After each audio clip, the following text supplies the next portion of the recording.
All right, welcome to our first flipped classroom. Today we're going to be talking about Chapter 11, which is all about understanding randomness. You may notice that we have skipped a few chapters. We've skipped actually the second unit in the textbook. We will come back at that really at the end of the school year. It's going to be one of the last things we cover because it doesn't really fit in with what we're doing here. This unit is all about experimental studies, design of studies, and observations, and the key elements that go into this. One of those biggest highlighted points in all of statistics is we come over and over and over again and we ask ourselves, was it random? Because randomness is one of the most important aspects about a well-done study. But we need to know what it means to be random. To be random, really we have two main checkpoints. First off, nobody can tell what the outcome is going to be before it happens. Now, this isn't like saying I don't know what my options are, but I don't know what will happen from those options. For example, if I'm going to flip a coin, that is something that should be random.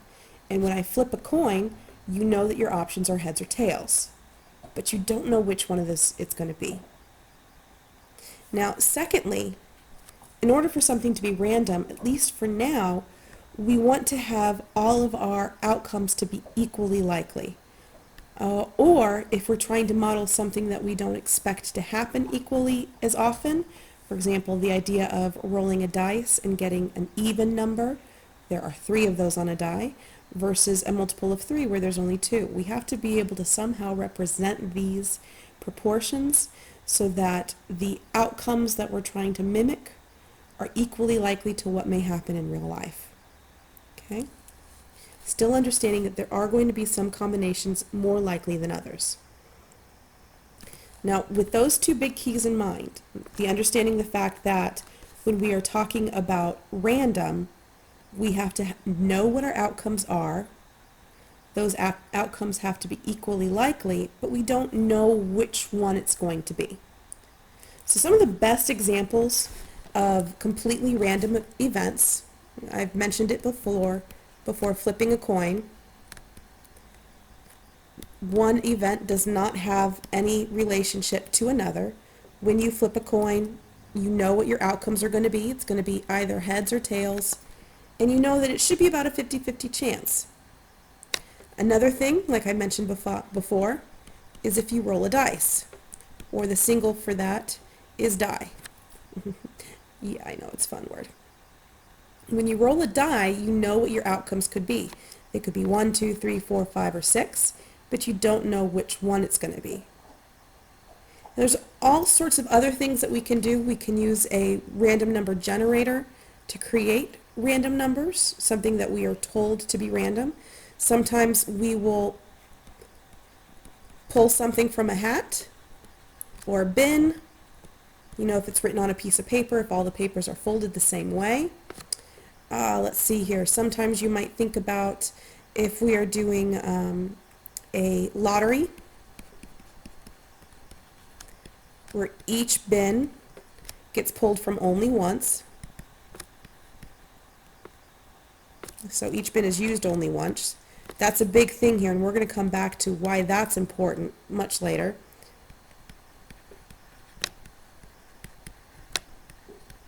Same thing with pulling from a deck of cards.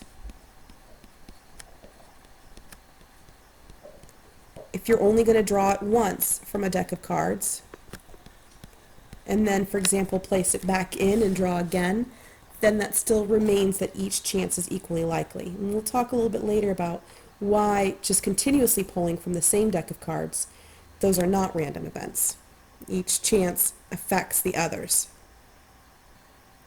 Now, the whole purpose behind this being random is extremely helpful, and I'm not talking about how the fact that I'm a random person and how I will say random stuff that seems to make no sense. Randomness in statistics. Remember, we're going back to that thing where we know what the possible outcomes are. We know that they should be equally likely. We just don't know which one it is. Statisticians use this randomness as a tool, and the reason why it comes right back to this word that we're going to be saying over and over again. We are trying to avoid bias. We want to be fair. We want to make sure that everybody has equal opportunity to either do something or get something or show something. But believe it or not, being truly random is not as easy as you think. Human beings cannot be 100% random. We actually are pre-programmed to kind of favor one outcome more than another.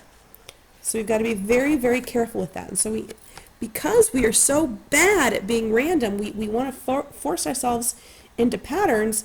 We have to have something to be random for us. Because of that, we've moved towards getting computers to generate random numbers for us. They are still a heck of a lot better than us, but computers can't necessarily generate truly random numbers.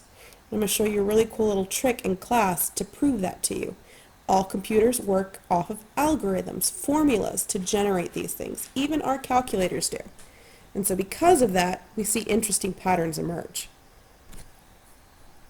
And that means that our random numbers, in all reality, they're pseudo-random. They're not really random, but the pattern is so crazy huge and so out there that, it's going to be good enough for us. Sometimes you'll see people use the digits of pi to be completely random because they are non-repeating and non-terminating, and nobody has been able to find a pattern within those digits yet. And so that might be a pseudo-random method for generating random numbers. For us, we're going to come up with a practical method to create randomness. We're going to imitate a real process so that we can manipulate it and control it. We're simulating reality here. Now, a simulation involves a sequence of events that we want to investigate. That sequence of events, okay, that is our trial. It's kind of like if you were to write out a step-by-step process. That is your trial. The step-by-step process, that is your sequence of events. That is your trial. Now, each building block of a simulation is called a component. Each of the different things that you are going to manipulate. And that's why trials usually involve several components. If I want to test the validity of a specific medication in treating the common cold, I'm going to have all sorts of different components to figure out what's the best method, what's the most effective, what are the side effects, what are some things that might affect this. Each of those are components. And after the trial, we record what happened. Now, I know this sounds a little funny, but that idea of what happened, that is your response variable.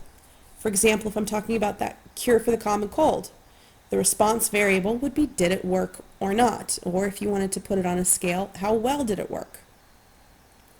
Now, here's what you need to write down. Because again, the simulation involves a sequence of events. So here are the 7 steps to creating a successful simulation. Ready? This is very important that you write this down. I don't know. You might want to write this down.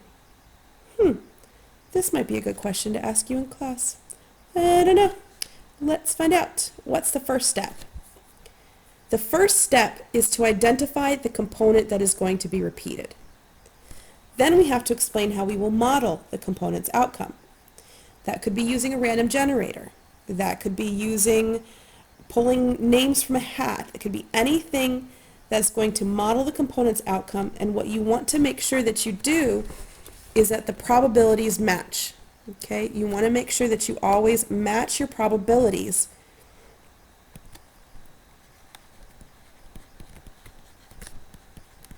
And by that, I mean you want the real life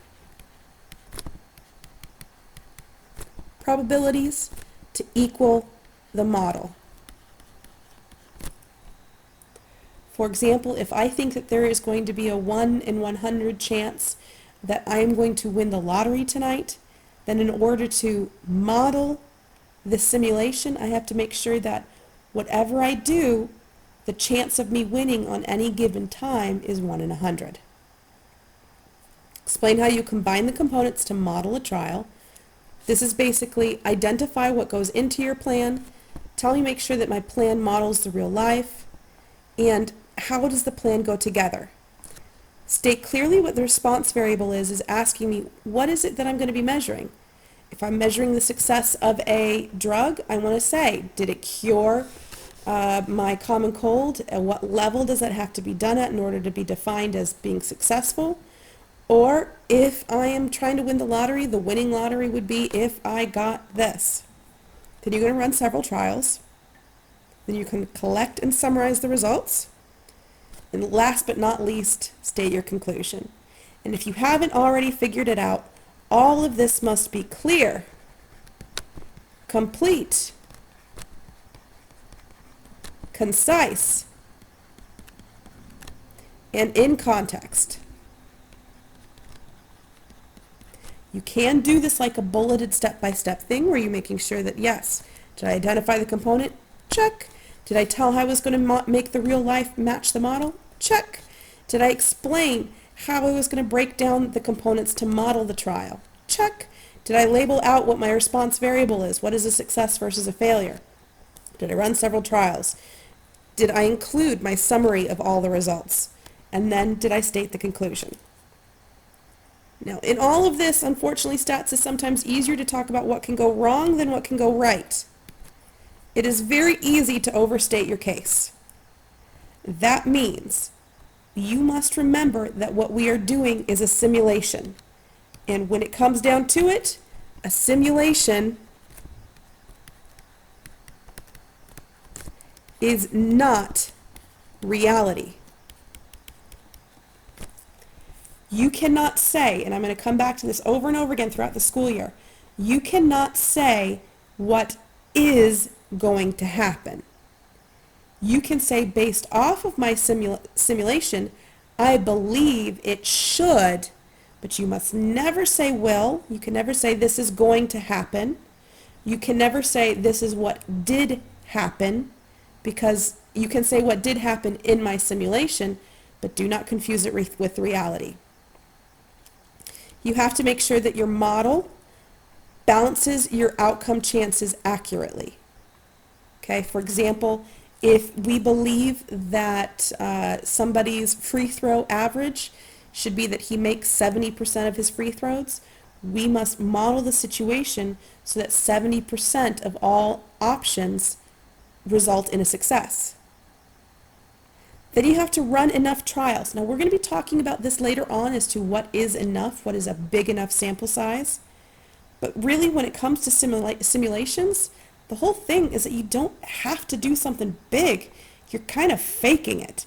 And so because it's a simulation and you're not out there in the real world doing it, simulations are cheap and fairly easy to do. So do a lot.